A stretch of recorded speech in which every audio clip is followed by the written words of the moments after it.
The modern periodic table. The periodic table helps you to find the patterns in properties. There are about 100 elements, which all materials are made of, and in the periodic table, the elements are laid out in order of increasing atomic number. Arranging the elements like this means there are repeating patterns in the properties of the elements, and the properties are said to occur periodically, hence the name, the periodic table. Thanks to the periodic table, it makes it easier to remember the properties and the order in which they go. It is a helpful tool for working out which elements are metal and which are non-metals. The metals are found on the left and the non-metals are on the right.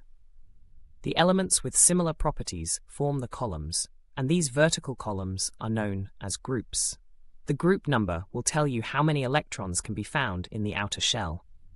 If we look at group 1, all elements have 1 electron in their outer shell, and in group 7, all electrons have 7 electrons in their outer shell. The exception to this rule is group 0, as helium has 2 electrons.